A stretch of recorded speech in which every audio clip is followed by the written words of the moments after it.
I never thought I'd be sharing this story, but here I am, trying to make sense of how my life turned upside down in just a few months.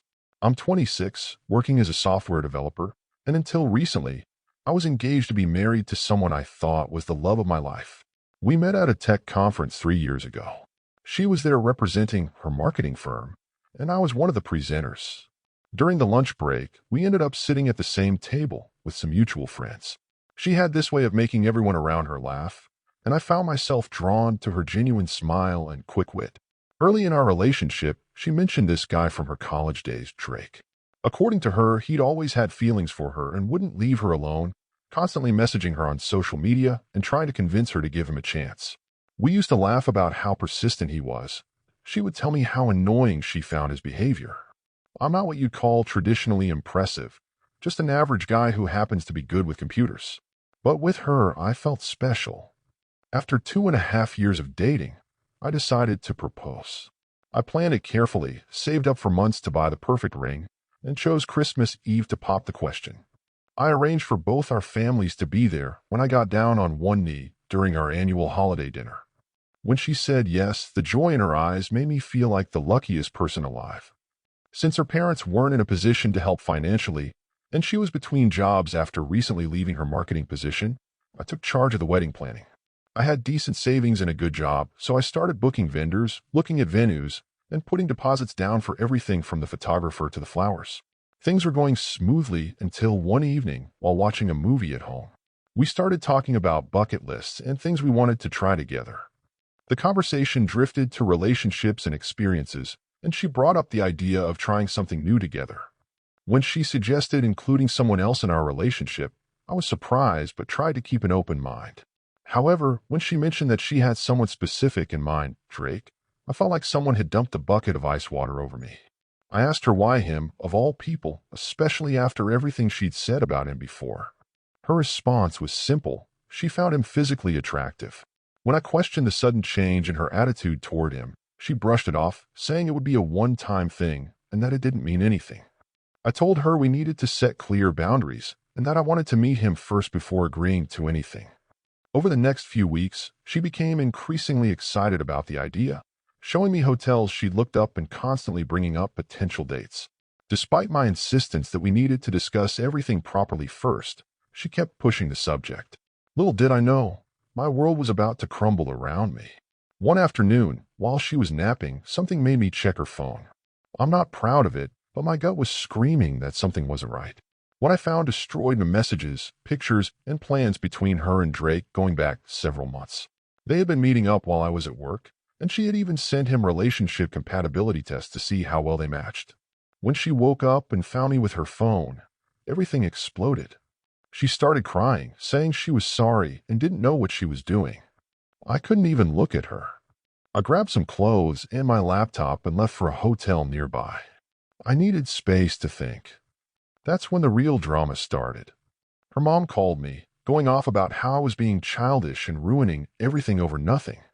According to her, I was the one who brought up the idea of including someone else in our relationship, so I had no right to be upset. I hung up without arguing. What was the point?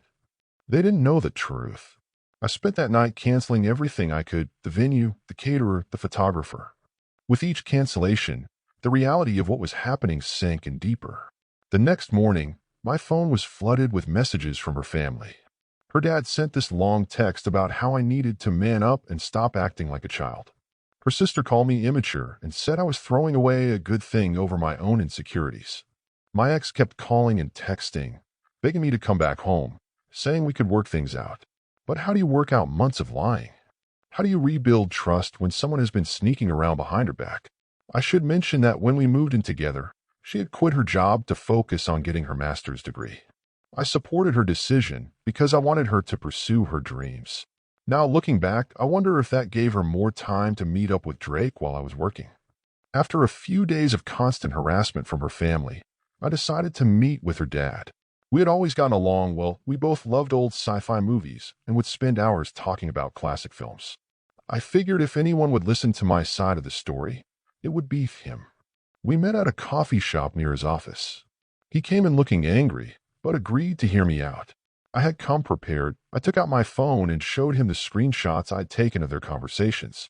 Messages about meeting up in secret, planning their encounters, and even talking about their future together. As he scrolled through the messages, I watched his face change from anger to shock to disappointment. She told us you were breaking off the engagement because you suggested bringing someone else in and then got jealous when she picked Drake, he said quietly, not looking up from the phone.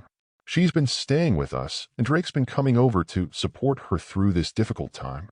The irony of it all hit me then, how perfectly she had twisted the story to make herself the victim. Her family had rallied around her, comforting her through the heartbreak that she had caused. Meanwhile, I was painted as the villain, the insecure fiance who couldn't handle what he had supposedly suggested himself. Her dad and I decided to get her things from our apartment.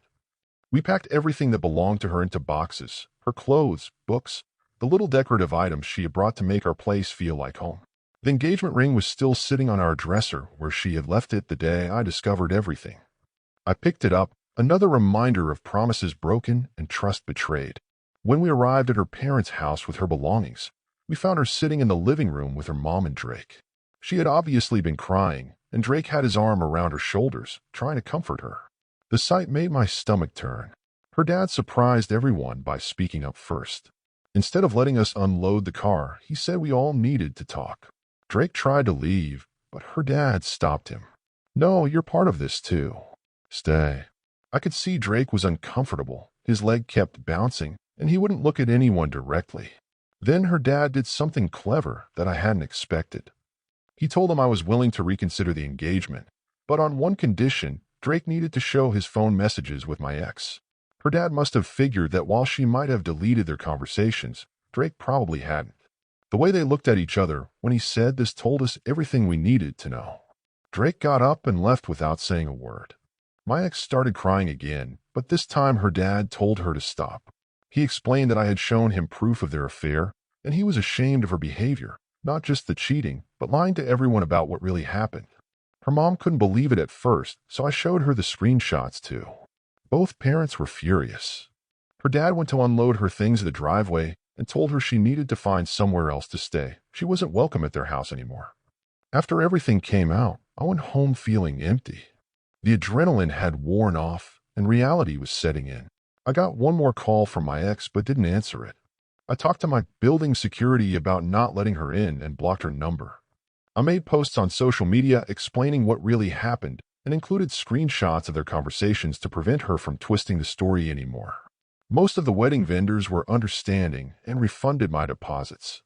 I'm using that money to plan a fresh start in a different state. I got tested for STDs and thankfully all is clear. Now I'm planning to sell the engagement ring. Looking back, I realized that love can make you ignore red flags that seem so obvious now. When she suddenly changed her story about Drake, when she became obsessed with the idea of including him in our relationship, when she started finding more and more reasons to be home during the day, these were all signs I chose to ignore. I'm sharing this story not because I want sympathy, but because I learned something important. Trust your gut. If something feels wrong, it probably is. And when someone shows you who they really are, believe them the first time. I don't know what the future holds, but I know it's better than staying with someone who could lie so easily and betray me so completely. My ex's dad still checks in on me occasionally, which means a lot.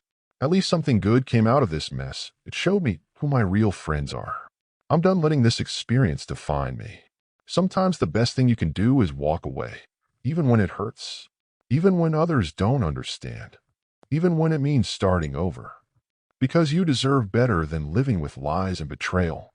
Everyone does. Thank you for watching. If you enjoyed this story, please hit that subscribe button to help us reach our goal of 1,000 subscribers. Don't forget to give it a thumbs up and share it with friends or family who might enjoy it too. Your support means a lot. And if you have any thoughts, questions, or story ideas, drop them in the comments below. I'd love to hear from you. See you in the next story.